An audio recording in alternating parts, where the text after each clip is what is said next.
হাসনাবাদের কালীবাড়ি সংলগ্ন এলাকায় বিজেপি নেতা নিমাই দাসের ভাই দিলীপ দাসের বাড়িতে যে বিস্ফোরণ হয়েছিল সেই বিস্ফোরণ স্থলে পৌঁছলেন বসিরহাট লোকসভা কেন্দ্রের বিজেপি প্রার্থী রেখা পাত্র। রবিবার 28 এপ্রিল ঘটনাস্থল যান বসিরহাটের বিজেপি প্রার্থী তথা সন্দেশখালী আন্দোলনের প্রতিবাদী মুখ রেখা পাত্র।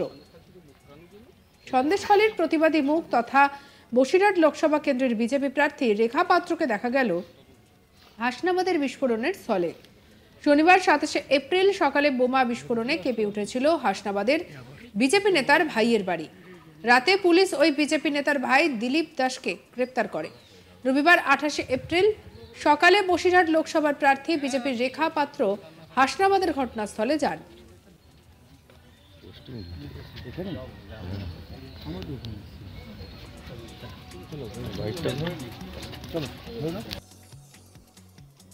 এদিকে সেখানে গিয়ে বিজেপি নেতা কর্মীর সঙ্গে কথা বলার পর সংবাদ মাধ্যমের কর্মীদের সঙ্গে কথা বলার সময় তিনি বলেন, তৃণমূল আশ্রিত দুষ্কৃতীরা চক্রান্ত করে আমাদের বিজেপি কর্মীকে ফাঁসিয়েছে। আগামী 4 জুনের পর অর্থাৎ লোকসভা ভোটে নির্বাচনের ফল বেরোনোর পর তারা জবাব পেয়ে যাবেন। এদিন হাসনাবাদ ব্লকের ভবানীপুর সহ বেশ কিছু এলাকায় প্রচার করেন রেখা পাত্র। প্রচারে এলাকার মানুষের উৎসাহ দেখে রেখা পাত্রের দাবি, লোকসভা নির্বাচনে তিনি 100% জয়ের ব্যাপারে আশাবাদী। কি বলছেন রেখা পাত্র শুনবো। দাঁড়াচ্ছে তাদের উপর যে অত্যাচার হচ্ছে, আর সেই অত্যাচারটা শুধুমাত্র টিএমসির গুন্ডা বাহিনীরাই করছে। আজকের বলবো সাবধান হয়ে যান, কারণ এরকম করে কতদিন 4 তারিখের পরে পাল্টা জবাবটা পেয়ে যাবে। দাঁড়াচ্ছে তাদের উপর যে অত্যাচার হচ্ছে, আর সেই অত্যাচারটা শুধুমাত্র টিএমসির গুন্ডা বাহিনীরাই করছে। আজকের বলবো সাবধান হয়ে যান, কারণ এরকম করে কতদিন 4 তারিখের পরে পাল্টা জবাবটা পেয়ে যাবে। আর এদিকে আমাদের কালেক তপন মণ্ডলের কি রিপোর্ট দেখাবো। সন্দেশখালীর প্রতিবাদী তথা বসিরহাট লোকসভা কেন্দ্রের প্রার্থী রেখা পাত্র আজ প্রচারে বেরোলেন হাসনাবাদ ব্লকের বিভিন্ন এলাকায়, এবং আজ সকালে তিনি প্রচারে বেরিয়ে প্রথমেই যান হাসনাবাদের হাসনাবাদ এলাকা, যে এলাকায় গতকাল অর্থাৎ শনিবার সকালে একজন বিজেপি নেতার ভাইয়ের বাড়িতে বোমা বিস্ফোরণের ঘটনা ঘটেছিল। অর্থাৎ এই বিজেপি নেতা বলতে নিমাই দাস, যিনি একসময় অর্থাৎ গত বিধানসভা বিজেপির প্রার্থী হয়েছিলেন হিঙ্গলগঞ্জ ব্লকের, অর্থাৎ তিনি দেবেশ মণ্ডলের কাছে পরাজিত হয়েছিলেন। তৃণমূলের দেবেশ মণ্ডল, তিনি হিঙ্গলগঞ্জ থেকে এই নিমাই দাসকে পরাজিত করেছিলেন। এই নিমাই দাস ছিলেন বিজেপি প্রার্থী, আর এই বিজেপি প্রার্থীর ভাই দিলীপ দাস, তার বাড়িতেই কিন্তু শনিবার সকালে বোমা বিস্ফোরণের ঘটনা ঘটেছিল। আর সেই বোমা বিস্ফোরণের ঘটনায় তার স্ত্রী সামান্য জখম হয়েছিলেন, যদিও তার আঘাত গুরুতর ছিল না বলে জানা গিয়েছিল।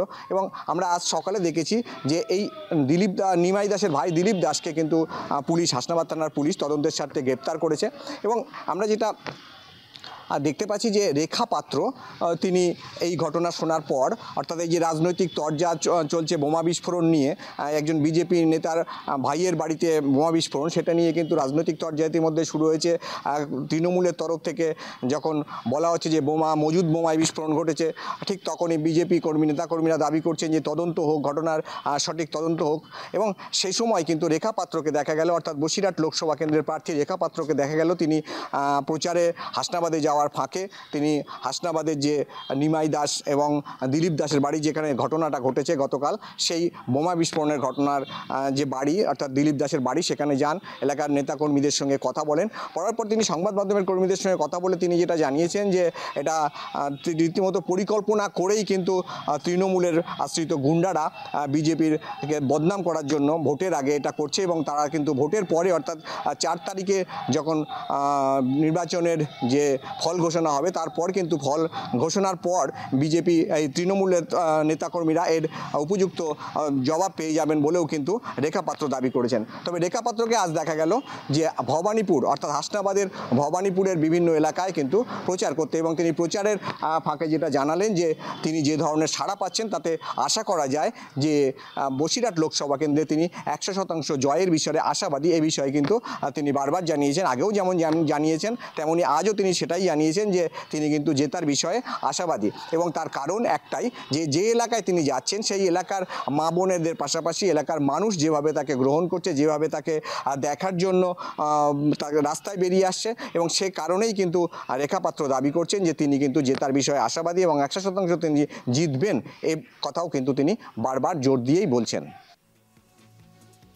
শেখ শাহজাহান রোহিঙ্গাদের আশ্রয় দিয়েছিলেন, আর সেটা মুখ্যমন্ত্রীর নির্দেশেই দেওয়া হয়েছে। মুখ্যমন্ত্রী হাত রেখেছিলেন বলেই শেখ শাহজাহান এত পাওয়ারফুল।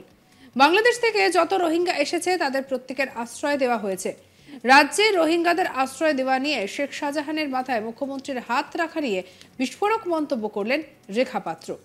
শুক্রবার সন্দেশখালীর আগারহাটি মল্লিকপাড়ায় হানা দেয় সিবিআই। স্থানীয় শেখ শাহজাহানের ঘনিষ্ঠের রহস্যময় বাড়ির মেঝে খুঁড়ে ফেলা হয়। সূত্রের খবর, একটি বাক্সের ভিতরে প্যাকেটবন্দি অবস্থায় বেশ কিছু পরিমাণ বিদেশি অস্ত্রশস্ত্র বাজেয়াপ্ত করা হয়েছে, বোমা উদ্ধার করা হয়েছে। আর তার সামনে আসতেই গুঞ্জন ছড়ায়, আর তারপরেই গোটা এলাকায় চাঞ্চল্য ছড়িয়ে পড়ে।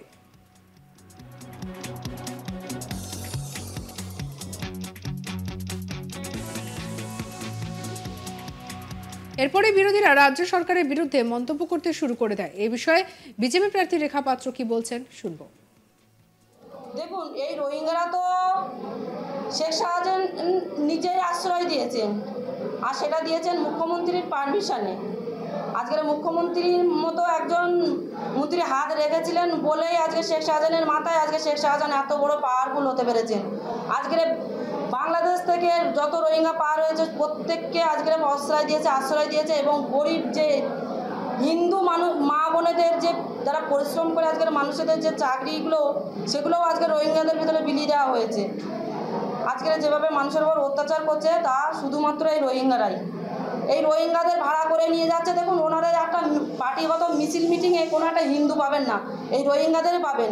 ওরা আর্মস ধারালো অস্ত্র নিয়েই কিন্তু আজকের যায়। আজকের যে ফেব্রুয়ারি মাসে যে আমাদের উপরে অ্যাটাক হয়েছে, যার এর আগে যে আমাদের সম্মানের সাথে যেটা হয়েছে আজকের যে ফেব্রুয়ারি 7 তারিখে যে আমার উপরে অ্যাটাকটা হয়েছিল, সেটাও কিন্তু ওখানে একটা হিন্দু মানুষ ছিলেন না, সব ওনাদের ভাড়া করা গুন্ডা বাহিনী ছিলেন, আর ছিলেন এই রোহিঙ্গা ছিলেন। একই সঙ্গে তিনি আরো বলেন, সন্দেশখালীর কিছু কিছু জায়গা শুধু শেখ শাহজাহানের পরিচিত মানুষের বাড়িতে আগ্নেয়াস্ত্র, বন্দুক, ধারালো অস্ত্র উদ্ধার হয়েছে তা নয়, এই সন্দেশখালীর বুকে কিছু কিছু মানুষ রয়েছে যেখানে উনি আশ্রয় নিয়েছিলেন। কি বলছেন শুনবো। সন্দেশখালী কিছু কিছু জায়গায় শুধু আজকের শেখ শাহজাহানের পরিচিত মানুষের বাড়ি যে আর্মস, বন্দুক, ধারালো অস্ত্র উদ্ধার হয়েছে তা নয়।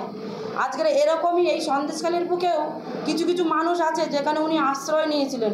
দেখুন, নামগুলো হয়তো আমার বলা উচিত হবে না, আমি বলছি না, আমার পরে আরও আমার সন্দেশখালীর মা বোনেরা আছে, ওনারাই বলবেন। তবে এই মানুষগুলোর বাড়িতেও খুব তাড়াতাড়ি এই এনএসজি দিয়ে এই সঙ্গে রাখুন আজ তাক বাংলাকে সাবস্ক্রাইব করতে ভুলবেন না।